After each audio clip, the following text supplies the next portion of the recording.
the Jury Saver and welcome back to my channel. So in today's video I'm going to be talking through my January 2024 premium bonds update.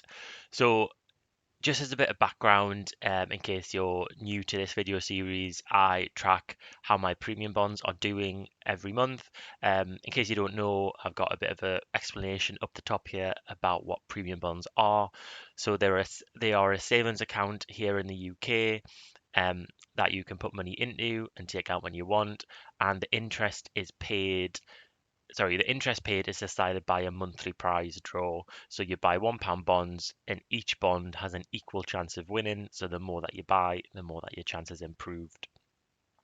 Um, just to flag, as always, that I'm not a financial advisor, so I track my personal finance journey for entertainment purposes only. So nothing I say should be classed as financial advice. So let's have a look at where we were at the end of last month. So I had managed to get to a balance of £1,000 in premium bonds.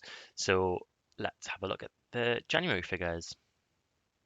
So we started with £1,000 and I contributed £100. Now, drum roll, please. Do we think I won anything in January? And the answer is no, I didn't win anything. But I'll talk about my current chances of winning. But the chances going into January's draw were um, that I had a sort of 5% chance of winning in a month. So just as a bit of background, the odds of winning with one bond, anything with one bond is 1 in 21,000. So you multiply this, so 1 over 21,000, multiply that by the holding that you have. So in this case, I've got 1,000.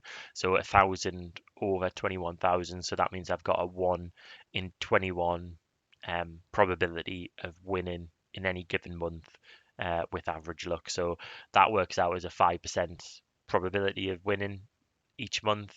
And the number of months that it should take me to win on average is 21. So in 21 months, on average, I should win once. So I didn't win anything in January 24. Then, yeah, as I mentioned, that's to be expected given the size of my current holding. And then my final holding was £1,100. In terms of probability, has having that extra £100, has it really changed my probability by much of winning?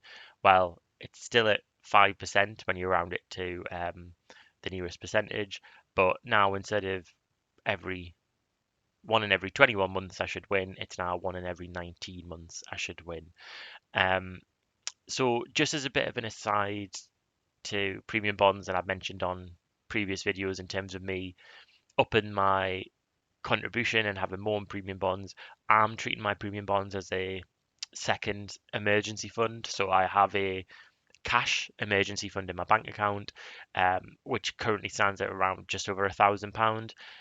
What I've found is that because that's so easily accessible, I dip into it constantly. So to try and create some behavior change for myself, what I have done is I'm trying to save more into premium bonds where there's that bit of, I don't know if you want to call it friction there. So it's not as easy for me to take the money out of the premium bonds as it is to take it out of a bank account. So while you can take money out of the premium bonds, it's possible, it's easy to do.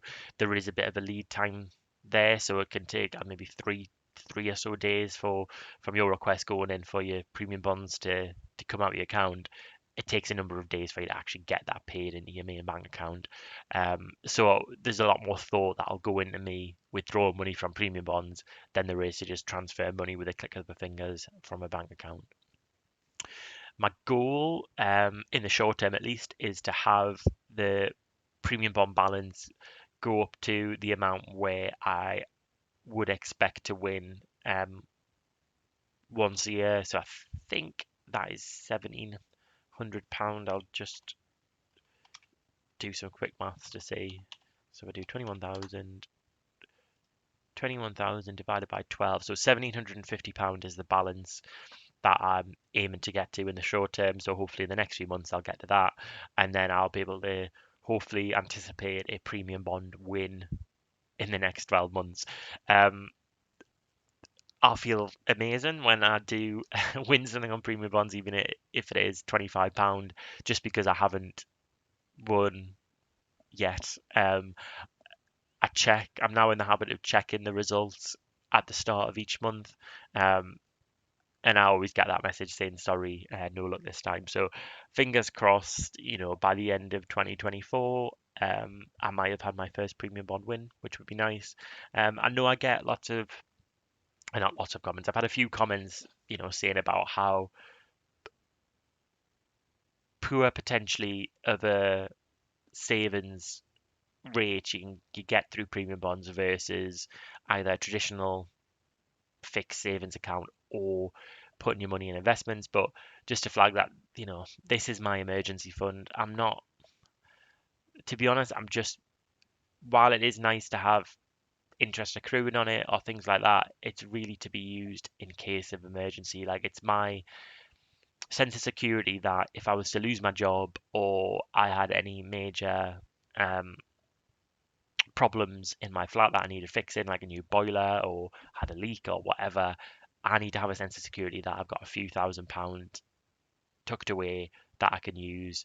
And the idea over the next year well, a couple of years, I should say, is to build up at least £12,000 across my premium bonds and my cash savings, because that will represent to me year's worth of very basic living expenses if I was to lose my job.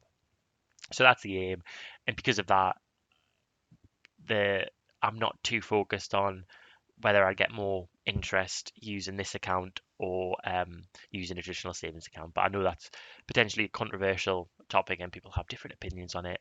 But as always, I'm happy to read your thoughts in my comments. And just as a little request from me, I'm 3 subscribers currently away from 500, which would be a massive milestone for me. So if you do enjoy my videos, then please consider hitting that subscribe button, and I'll see you on the next video.